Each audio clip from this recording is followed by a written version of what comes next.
welcome to Alex Ultimate Adventures. It's been about a couple of weeks. It is February the 2nd. I'm in my office. The reason why I have not been able to do this final video right after I came back, which I came back on January the 11th, I believe.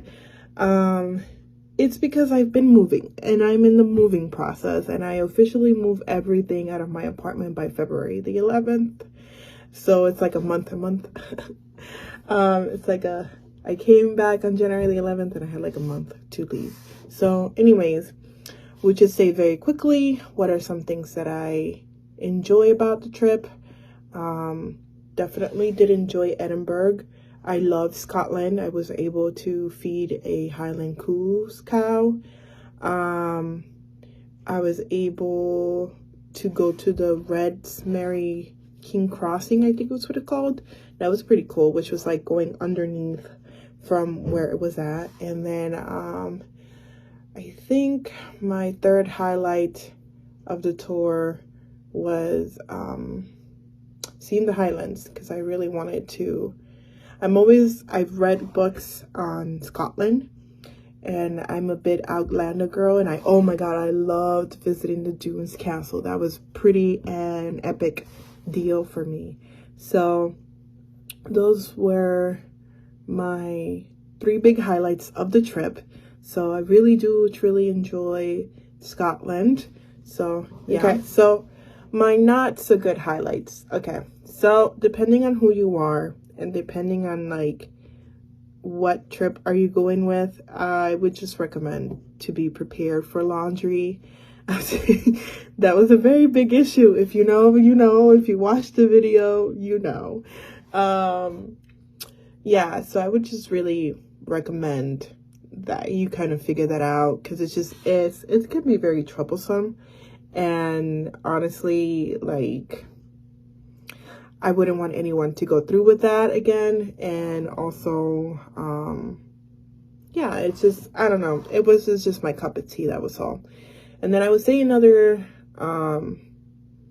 not so good highlight was the fact that when I arrived in Ireland, I barely had any signal. So it was very hard to connect with people from the outside world, at least for me and my company. Like, I have AT&T, so there's that. So like, I had very troublesome in being able to connect or text, or just like, even when we were in the hostels, because by the time we got after Belfast, we went to Dublin and Galway, and then in those two places there were hostel, and the Wi-Fi in the hostels wasn't very good, to be honest with you. So this is just a real intake of what really went down during that trip. So I would like to mention, like, during London, I would have wished I had more time, like an extra day where I could have explored London by myself, or could have done an extra thing, like could have even gone pubbing, because I didn't really go pubbing. And I'm the type of person that listens to her body a lot. And so the first 2 or 3 days that we were there, because we were 3 days there, I just didn't really do that many big things in London, in which I would have loved to do. I did do the London Eye, which is something that I wanted to do, and I did other things as well. I got lost in the tube for 30 minutes. That was a thing. In the same station too, like, I could not find the exit. So just make sure that when you're in the tube, you just read the signs, or just ask people just to see where the exits are. It was 30 minutes, y'all. 30 minutes. So that was kind of my, the bad side of it. I don't think I can really pinpoint anything that's like super, super bad. The people and everywhere we went were pretty awesome. Our tour guide was pretty good. I liked her. Her name is Laura. She was a really good guide. At first I was having trouble with her just because of the fact that yeah, like, she just kept going and going and going and going and going, and I got lost. I think twice. I'm not sure, because I know I got lost in London. I got lost right after I got out of the London Eye, and it took me like 15 minutes to get back to them, because I guess everyone thought in the group that I was right behind them, and I wasn't. So I had stopped to buy a present for my spiritual mom, and when I looked back, or when I went outside, it was like they were gone. So I was like, oh, like I'm stuck in a place where I don't know. And I'm just very grateful and thankful to the Lord that I was able to have a lot of signal in London, because I feel like London and Scotland were the place where I had a lot of signal in my phone. And so that was very good. And the videos that are coming out, I gotta remind y'all, like I'm sending these stuff to I'm sending it to Marisa, and a lot of the times the HQ stuff doesn't look very well or something like that, so I am like sorry for that. And so yeah, I'm trying to move it so like you guys can see me better, but it's fine. So what else? Yeah, so London was pretty good. I really did enjoy London. I just wish I could have done something on my own.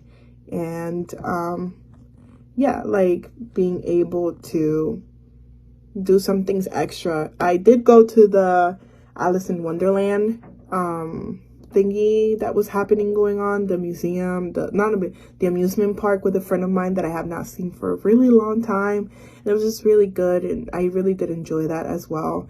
So you see, I don't have a lot of bad stuff. I think I only had like 3, and everything else is just good about the trip.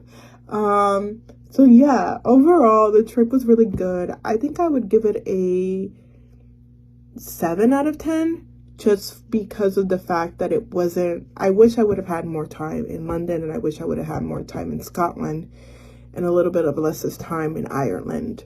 But you know, I didn't really like Ireland. It was okay for me. It wasn't like that big of a deal. So, I mean, yeah, it was good to look at, and it was good to experience, but I would not visit there again. Just because of, again, not really interested in a lot of the stuff there. But that's just me. That just has nothing to do, nothing else. So, okay. So besides that, I will say that, like I said, the trip was 7 out of 10 for me. And I really do encourage anyone and everyone that wants to explore Ireland, wants to explore London, wants to explore the UK.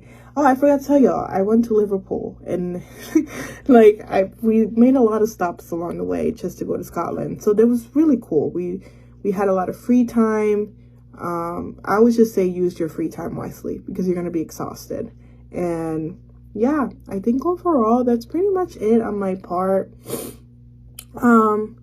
And I don't know, things that you should take with you, definitely a phone. Definitely make sure that you have data where you travel, because it is 17 days away from your family members. So definitely would suggest the Wi-Fi over there. Sometimes works, sometimes it doesn't. Make sure that you have your phones like tucked away, so that you wouldn't get like pickpocketed and stuff like that. Make sure that you have euros on cash with you, so that you can be able to pay for the little things that like doesn't need a credit card or a card for. Let's see, the weather gear, honestly, just look back at the weather before you leave. You should be fine.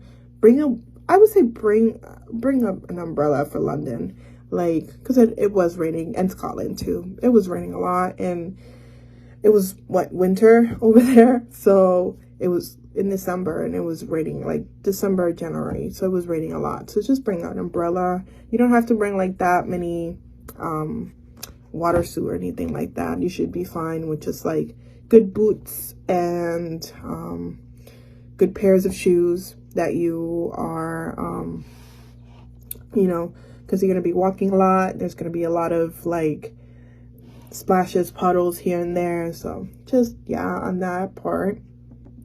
And I would say overall, what else did you need? Like, I can't think of anything else that you guys would need, but overall it was a really good trip. Food was delicious for me. At least I didn't find anything bad with it. And yeah, that's just pretty much it. It was a really good trip, and I really did enjoy it. And if you want to follow along, please subscribe, like the video, and I'll see you all when I get to Paris. Like, when I go to, because yeah, I forgot to tell y'all, I'm going to Paris, so in May, so in a couple of months, like 3 months. So I'll see you guys then. I hope that you guys enjoy the channel, and if you did, please subscribe, liked. I also have a new TikTok that Marisa is like obsessed with now, so like, yeah, go for it. Like, she's not obsessed, but she's like working on it as well. She's like very excited about it. I'm not very techie savvy. If anyone knows me, I'm a 30-year-old woman just chilling and just using the EF for the first time. And yeah, so